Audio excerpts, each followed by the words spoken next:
Kasus perkosaan terhadap belasan santriwati di pondok pesantren masih menjadi sorotan hangat. Pelaku melancarkan aksi bejatnya bertahun-tahun tanpa seolah-olah terendus siapapun. Kasus ini pun tengah menjalani proses hukum. Lalu apa hukuman yang pantas bagi pelaku? Bagaimana perlindungan kepada korban? Kita sudah terhubung melalui sambungan Zoom dengan pendamping saksi dan korban, Mari Silvita, yang juga membongkar bagaimana kebiadaban pelaku di salah satu akun media sosialnya. Selamat malam Mbak Mary. Selamat malam Mbak Tiffany. Baik, terima kasih. Selamat malam pemirsa semuanya. Terima kasih Mbak Mary sudah bergabung dengan kami. Mbak Mary, Anda menulis di akun Facebook Anda, betul ya? Pada beberapa saat yang lalu. Nah, bagaimana Anda kemudian bisa membongkar aksi bejat pelaku ini? Anda memang menerima aduan mungkin dari beberapa pihak, atau mungkin ada saksi atau dari korban, atau bagaimana mendapatkan informasi ini? Baik, terima kasih Mbak Tiffany. Awal mula betulnya ini kami ya, awal mula kami memperoleh informasi mengenai kasus ini berawal dari aduan pengurus PSI Kota Bandung bersama anggota legislatif PSI Kota Bandung, Broyo Welo Sapat, kepada KSPPA, Komite Solidaritas Pelindung Perempuan dan Anak DPP PSI, bahwa warganya, ya konstituennya menjadi korban dari kejahatan atau kekerasan seksual yang terjadi di pesantren di Bandung. Dalam laporan yang diberikan kepada kami, ini pelaku sudah ditangkap, sudah diproses oleh pihak kepolisian, juga sudah dimintai keterangan kepada korban dan saksi, termasuk orang tua juga. Tapi tidak ada laporan perkembangan kasus ketika itu kepada pihak keluarga korban, sehingga pihak keluarga kemudian bertanya-tanya sampai di mana sebetulnya penanganan kasus ini. Oke. Jadi awal dari situ kami kemudian melakukan pembentukan tim, ya, kami membentuk tim untuk mendampingi kasus ini, untuk mendampingi para korban dan saksi ketika itu, dan melakukan investigasi sampai di mana sudah sebetulnya penanganan kasusnya. Oke. Begitu Mbak Tiffany. Mbak Mary, artinya ketika Anda dan teman-teman waktu itu tahu terkait dengan kasus ini memang sudah masuk dalam proses hukum. Tapi tadi saya kembali dengan pernyataan Anda bahwa tidak ada kejelasan informasi sejauh mana sebenarnya proses hukum ini sudah berjalan, ya. Artinya kejelasan informasi terhadap keluarga korban, bagaimana ini diproses hukum. Nah, ini maksudnya kasusnya sudah masuk proses hukum, tapi berjalan lambat, responnya lambat, atau tidak terbuka, tidak ada keterbukaan informasi dari pihak kepolisian bagaimana sebenarnya penyelidikan kasus ini terhadap keluarga korban, atau bagaimana? Baik, kami menduga ini miskomunikasi, ya, seperti itu aja. Jadi tidak transparan, karena setelah menerima aduan kami melakukan penelusuran media memang untuk memastikan apakah memang kasus ini sudah diproses dan sudah sampai di mana perjalanan kasusnya, begitu.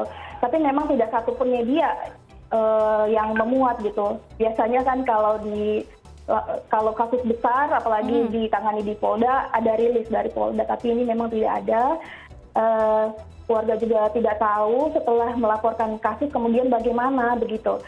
Anaknya yang menjadi korban bagaimana, bayi-bayinya yang lahirkan bagaimana, bentuk pertanggungjawabannya bagaimana, begitu. Nah, yang seperti itu.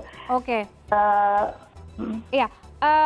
Anda sebagai pendamping saksi korban yang juga mengawal kasus ini, mengapa bisa sampai tidak ada rilis dari Polda? Itu juga yang kita tanyakan. Kalau mungkin Anda tidak menulis di akun Facebook gitu atas nama Anda dan teman-teman yang menginvestigasi kasus ini, yang membongkar kasus ini, mungkin kita juga tidak pernah tahu. Iya, begitu Mbak. Jadi memang kita juga nggak tahu ya apa alasan kasus ini ditutupi begitu. Padahal bagi kami mestinya kasus sedemikian mengerikan ini harus dirilis ke publik agar publik juga sama-sama mengawal kita tidak bisa menafikan ya peran media dalam kontrol terhadap kinerja aparat penegak hukum ya. Bukan kita tidak percaya, tapi memang rekam jejak sejarah di penegakan hukum di Indonesia banyak catatannya begitu Mbak. Jadi memang perlu ada peran media dan peran publik juga untuk mengontrol, untuk mengawal bersama-sama. Oke, investigasi yang Anda dan teman-teman lakukan terhadap kasus ini, mengapa baru setelah sekian lama dengan korban yang begitu banyak, bahkan salah satu korban sampai melahirkan 2 anak, baru keluarga melapor dan baru semuanya terblow up? Ini kan sudah bertahun-tahun, artinya sudah sangat-sangat banyak aksi biadab yang dilakukan oleh pelaku ini. Ya. Jadi setelah kami melakukan wawancara ya kepada saksi dan korban, ditemukan awal mula kasus ini terungkap dari seorang santriwati yang kebetulan sedang libur Lebaran. Jadi di pondok ini Mbak ada liburnya begitu. Jadi setiap libur Lebaran bergantian pulang ke rumah begitu. Begitu nggak semuanya pulang. Tapi ada santri yang pulang begitu, kemudian ketika dia pulang ke rumah, ini beli tespek gitu ke warung, beli tespek. Saat ke warung beli tespek ini ada tetangga yang melihat gitu, anak kecil belum menikah kenapa harus beli tespek itu, untuk keperluan apa begitu. Jadi ini kemudian diadukan kepada orang tua dari tetangga ini, kemudian orang tua bertanya langsung kepada anaknya, kenapa harus beli tespek begitu. Dari sini anaknya menjawab untuk kepentingan apa ya, untuk dirinya pakai gitu, untuk tes kehamilan. Ini yang mengagetkan pihak orang tua ya. Dan dari sini kemudian orang tua melakukan ini ya, pelaporan. Jadi melaporkan langsung ke pihak polisian, dalam hal ini Polda. Kemudian dilakukan penangkapan langsung di tempat, dan ketika digerebek ya, ketika dilakukan penangkapan itu di sana juga sudah bersama juga dengan para santriwati yang lain yang berjumlah 21 orang, dan kesemuanya kemudian dibawa begitu ya, dan diamankan juga si pelaku ya, sementara para korban dibawa ke rumah aman oleh UPTD PPA Jabar begitu. Ini yang kami dapatkan ceritanya dari saksi dan korban. Jadi berawal dari bukan laporan itu juga ya, dari salah satu santriwati yang ketahuan oleh tetangga membeli tespek di warung, sehingga kasus ini terbongkar. Dan ya tidak hanya satu, tapi banyak sekali, bahkan banyak yang juga melahirkan di sana, sudah ada bayi di sana. Santriwati yang tadi Mbak Merisa ceritakan ini sudah berapa lama? Apakah memang santriwati yang baru masuk di pondok pesantren itu? Dan kalau sudah bertahun-tahun ada di pondok pesantren itu, mengapa baru atau tidak pernah terfikir atau mungkin takut menceritakan kejadian ini? Jadi kita juga sangat penasaran apa sebenarnya yang terjadi dalam pondok pesantren itu, mengapa aksi bejat ini bisa dilakukan selama bertahun-tahun dengan banyak korban, hamil, melahirkan, tapi tidak terendus. Apa yang terjadi di sana? Ya, Mbak Tiffany, ini kami ketika membawa saksi untuk menunjukkan tempat di mana kejadian itu terjadi ya, diceritakan oleh saksi bahwa ini tidak terendus, tidak diketahui bahkan oleh para santriwatinya sendiri, karena pelaku memang membagi-bagi tempatnya, Mbak. Jadi ada membagi-bagi maksudnya bagaimana? Halo? Iya, silakan. Membagi-bagi maksudnya bagaimana, Mbak? Membagi tempat tinggal santriwati ini. Jadi dibagi kepada 4 tempat. Jadi yang pertama di Antawani yang Sinergi, yang ini fotonya di kompleks Sinergi. Kemudian ada yang dibawa ke base camp. Nah, tapi alamat base camp ini kebetulan saksi tidak ketahui, karena base camp ini hanya untuk santriwati yang akan melahirkan, begitu. Jadi yang bukan yang di Cibiru itu ya? Di situ begitu. Kemudian setelah lahir anaknya dibawa pulang, dibawa ke sini lagi ke ini. Kemudian sebutlah anak ini sebagai anak adopsi, jadi anak yatim piatu begitu. Kita baru adopsi anak yatim piatu, kemudian diasuh rame-rame bersama-sama. Para santriwati ini yang jadi babysitternya juga, yang jadi pengasuh begitu. Bersama juga dengan orang tuanya ya, ibunya. Tapi ibunya diminta untuk tidak memberitahu begitu. Nah, lokasi yang ketiga itu yang di Cibiru, boarding school. Di situ juga tempat santriwati belajar. Kemudian di sana mereka juga yang membangun bangunan pesantren itu bersama-sama dengan orang tua santriwati yang tidak mampu. Jadi ini boarding school ini dibangun urunan begitu, Mbak. Para santriwati itu memberikan sumbangan seikhlasnya dari orang tua. Ada yang ngasih material bangunan juga, ngasih semen, ngasih apapun yang mereka bisa lakukan, apapun yang bisa mereka berikan gitu ya. Bahkan memberikan tenaga, kalau nggak punya uang, mereka jadi kulinya gitu, Mbak. Jadi kuli bangunannya. Yang jadi kuli bangunan itu yang diketahui warga sekitar itu ada 2 orang tua yang usianya udah tua tapi jadi kuli bangunan di sini. Mbak Mary, itu atas paksaan dari pelaku, dari pemilik pondok pesantren HW ini? Bagaimana? Itu atas paksaan dari pemilik pondok pesantren pelaku ini? Gini, HW ini sifatnya tidak memaksa ya. Dia sangat manipulatif. Sehingga anak-anak ini juga kami duga mengalami proses grooming, Mbak. Grooming, jadi dibujuk, manipulatif begitu. Bukan diancam untuk kerja begitu, kerja paksa begitu enggak. Jadi diiming-imingi, diindoktrinasi begitu.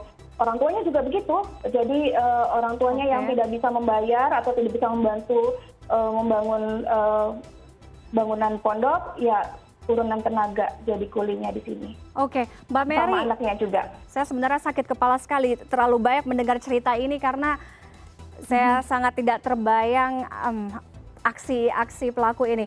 Mbak Mary, tadi Mbak Mary sampaikan, ini kan ada beberapa lokasi ya, ada beberapa tempat. Ada yang di base camp, ada yang di Antapani, ada yang di Cibiru, satu lagi saya nggak tahu tadi ada di mana. Artinya memang sudah terorganisir. Ini adalah tempat grooming, ini adalah tempat melahirkan, ini tempat ibaratnya etalase bayi-bayi yang seolah-olah dijadikan alat oleh si pondok pesantren ini. Begitu berarti ya? Iya, Mbak, begitu. Bahkan ini ada yang tempat yang ini seolah-olah memang institusi pendidikan yang selayaknya institusi pendidikan begitu ya, dapat bantuan dari pemerintah, PIP, ya dapat aliran dana dari banyak donatur, termasuk gitu dari santriwatinya sendiri. Ini pada membayar loh, Mbak, gratisan. Mereka membayar? Mereka membayar dengan semampunya. Mereka membayar tapi tidak dipatokkan berapa angkanya. Tapi pasti setiap bulan mereka membayar? Membayar, bahkan ya orang tua santriwati ini sering menitipkan uang harian, uang makan untuk anaknya sehari-hari melalui Harry ini. Tapi dan itu sampai tidak? Kepada santriwati. Jadi bahkan uang yang dititipkan oleh orang tua, uang jajan lah ya, ini ya namanya ya, itu juga nggak sampai ke tangan anak-anak ini. Jadi semua dimakan oleh si Harry ini ya. Mbak Mary, balik lagi. Ini pelaku 1 orang sedang dalam proses hukum. Tapi pesantren ini nggak hanya dihuni oleh pelaku aja kan. Setahu saya juga pelaku ini menikah, artinya punya istri, punya keluarga. Dan pesantren ini pasti juga ada pengelolanya, ya kan? Ada yang bersih-bersih, mungkin ada yang jaga. Karena saya lihat tadi gambarnya, rumah bangunan pesantren ini ya sangat layak gitu, sangat bagus. Walaupun nggak tahu mungkin lokasinya tidak ada di tengah kota, tapi sangat bagus gitu. Nah, anehnya artinya orang-orang ini tahu dong apa yang terjadi di sana selama bertahun-tahun, termasuk warga tetangga sekitar. Ini memang aneh bin ajaib sih sebetulnya, Mbak. Iya, ya. Jadi berdasarkan penuturan saksi kami itu mengatakan keseluruhan aktivitas pesantren ini diakomodir ya kan, dibantu oleh santriwatinya. Jadi mulai dari tadi yang saya sebutkan, bangunan ini, ngangkat semen, ngaduk semen, bangun pagar, mengecat, membersihkan lingkungan sekitar, bahkan sampai mencuci pakaian, mencuci piring, kemudian mijitin si Harry ini juga gitu sehari-hari, Mijitin? Oke. mengasuh anaknya. Itu semuanya santriwati, Mbak. Sampai akuntan atau sekretaris yang ngurus keuangan, yang ngurus absensi, itu juga santriwati. Gitu. Anak-anak ini sendiri yang dipekerjakan. Gurunya datang dan pergi, tapi juga tidak secara rutin ada jadwal pelajaran di sini begitu. Jadi kalau ada guru kamu akan mengajar, mereka pulang, gitu. Tidak tinggal di sana. Yang tinggal di sana pelaku dan istrinya. Oke, berarti istrinya tahu dong? Ini sudah dikelidiki oleh pihak kepolisian. Awalnya istri pelaku ditangkap bersama-sama, tapi kemudian dilepaskan, tapi kami nggak tahu dasarnya apa. Karena begini, artinya ada pemerkosaan, ada perkosaan terhadap belasan anak hingga hamil, itu dilakukan oleh satu pelaku. Tapi ada unsur dugaan keterlibatan dari banyak pihak terhadap kasus ini, termasuk istri. Dan artinya masyarakat juga harus tahu kasus ini tidak berhenti dengan adanya pelaku ditangkap, mendapatkan vonis di proses hukum. Harus orang-orang yang terlibat, pihak-pihak yang terlibat di sekitarnya pun harus diusut oleh pihak kepolisian dan juga harus diproses secara hukum ya, Mbak Mary ya. Mbak Mary, artinya begini juga, tidak hanya pencabulan, perkosaan, ada eksploitasi anak, bahkan bayi yang ada di sana, begitu? Betul. Karena kabarnya bayi-bayi ini pun juga bahkan perbudakan, Mbak. Iya, perbudakan, bahkan apa kabarnya, mungkin Mbak Mary juga bisa sharing ke saya, bayi-bayi ini dijadikan etalase, dijadikan alat-alat untuk meraup donasi-donasi dari luar ini. Itu keterangannya diperoleh dari LPSK ya. Kalau yang itu saya itu kutip dari LPSK ya, saya lihat di media, tapi saya nggak terlalu tahu bagaimana bayi-bayi ini eksploitasi untuk mendapatkan dana bantuan. Tapi yang saya tahu adalah para santriwati ini sering dibawa untuk acara, sebutannya acara. Jadi ke acara misalnya di komplek atau di institusi perusahaan yang bikin kegiatan santunan yatim piatu, mereka dibawa begitu. Kemudian mendapatkan amplop begitu ya, sumbangan. Amplopnya kemudian dikumpulin lagi oleh pelaku dengan alasan ini untuk keperluan kita sehari-hari gitu. Jadi selalu begitu, terus saja begitu. Bahkan sampai ketika mendapatkan dana bantuan PIP, masing-masing mendapatkan, ada yang 600.000, ada yang 700.000. Mereka diminta untuk ambil uangnya ke bank, kemudian ke pesantren, uangnya diserahkan lagi kepada pelaku. Begitu, dan sama istrinya juga gitu. Jadi dikumpulin dengan alasan ya ini untuk bantu kita, untuk keperluan sehari-hari kita. Iya, anak yang polos ini ya begitu saja percaya. Jadi semuanya uang mereka diberikan kepada pelaku. Oke, apakah korban anak santriwati ini mendapatkan tekanan sehingga susah untuk speak up, khawatir, takut? Iya. Betul. Ini kami yakin anak-anak ini tertekan ya, karena beberapa keterangan warga di sekitar menyebutkan anak-anak ini terlihat pendiam, umumnya pendiam dan sangat tertutup. Setiap kali ingin berkomunikasi kepada tetangga itu jika ketahuan terlihat oleh pelaku ini buru-buru lari masuk ke dalam dan besoknya nggak berani lagi. Gitu, nggak berani lagi untuk ngobrol gitu. Ada satu anak yang dikenali oleh warga, anak kecil begitu ya, yang asal Papua, umurnya 9 tahun, sempat mengadukan kepada tetangga kalau dia sering didorong begitu, sering dimarahi, sering dipukul begitu dan ingin pergi begitu. Jadi tapi setelah itu anak ini nggak tahu lagi kemana. Nah, informasi yang kami peroleh dari saksi, anak kecil ini satu-satunya anak yang tidak masuk di rumah aman. Ini juga yang kami khawatirkan gitu. Anak ini dibawa oleh istri pelaku.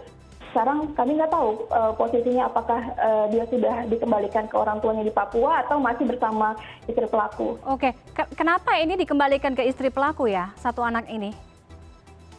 Karena dia bukan korban, mungkin tidak dianggap korban karena masih kecil ya, umurnya 9 tahun.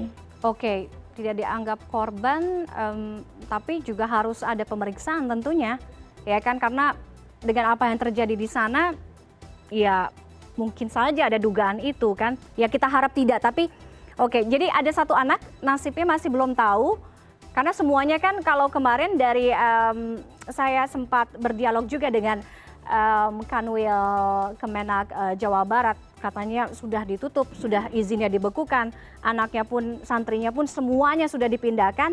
Ternyata tidak ya, ada satu anak ya, dan kondisinya belum jelas ya.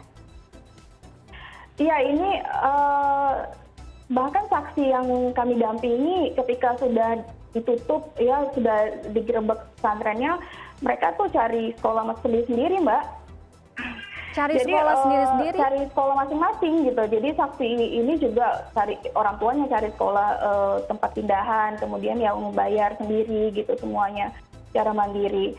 Bahkan ini informasi yang dilaporkan kepada kami juga, korban ada yang sudah mendapatkan sekolah di SMA gitu ya. Kemudian karena pihak sekolah kemudian tahu korban sudah punya anak, sudah punya bayi gitu, ada kebijakan nggak boleh gitu anak sekolah punya bayi, jadi dikeluarkan dari sekolahnya. Okay. Ini yang kami peroleh aduannya dari korban. Jadi kita juga bertanya-tanya sebetulnya di mana peran dinas kan di sini gitu. Iya. Ini pondok pesantren apa sih sebenarnya Mbak Mary? Anak-anak ini selama berada di sana mendapatkan hak pendidikannya atau tidak ya? Atau ya itu tadi jadi budak? Iya benar. Itu tanda tanya juga, karena kalau kami lihat tadi izin pesantren sudah dibekukan ya, sudah dicabut, tapi sebutannya kan pesantren gitu. Jadi kita juga nggak ngerti nih bagaimana mekanisme pemberian izin dan akreditasi kepada institusi pendidikan oleh Kemenak kepada pada pengurus pesantren atau pondok atau boarding school dan semacamnya ini gitu. Ini tanda tanya juga Mbak bagi kami. Okay. Apakah tidak ada mekanisme pengawasan atau bagaimana? Jadi ini statusnya terakreditasi gitu. Jadi kita juga bingung ini Mbak. Iya, ini soalnya ya jadi menjalar kemana-mana karena banyak sekali keanehan dan kejanggalan di sana.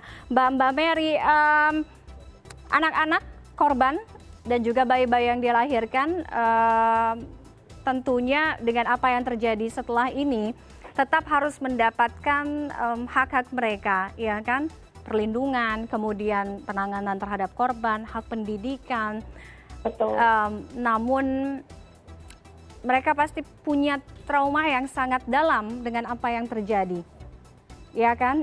Sangat trauma Mbak. Betul, sangat trauma. Jadi bisa dibayangkan Mbak ketika persidangan, bahkan ini si pelaku tidak dihadirkan di sidang, hanya melalui telepon ya, dan Zoom meeting begitu. Dengar suaranya aja anak-anak itu tutup telinga Mbak. Okay. Tutup telinga, menjerit histeris gitu, nangis gitu. Jadi iya nih gitu, mereka tuh trauma banget. Oke. Sedang dalam proses hukum, kita menunggu sidangnya juga. Setelah apa semua yang Anda selidiki, investigasi, Anda mendapatkan keterangan dari para korban, menurut Anda hukuman yang paling pantas untuk pelaku?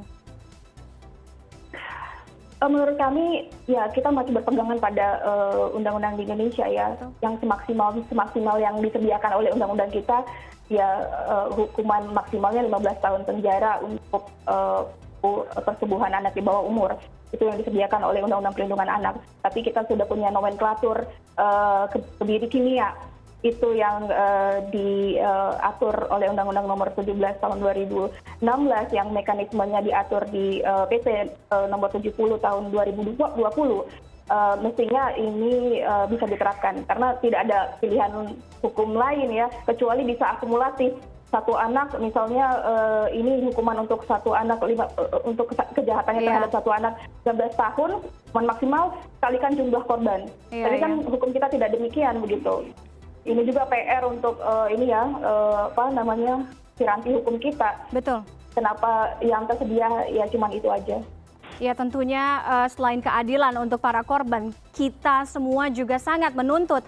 Kita akan melihat bagaimana hukum di Indonesia ini berjalan, ya kan? Bagaimana hukuman yang nantinya akan diberikan kepada pelaku. Saya dari tadi bilang kata pelaku, saya nggak tahu soalnya mau menyebut orang, tapi saya nggak yakin apa bisa disebut sebagai manusia dengan apa yang terjadi selama ini. Terima kasih Mbak Mary Silvita atas waktu Anda sudah bergabung bersama kami di CNN Indonesia Connected malam hari ini. Selamat malam Mbak Mary, salam sehat selalu. Selamat malam Mbak Tiffany. Sehat selalu.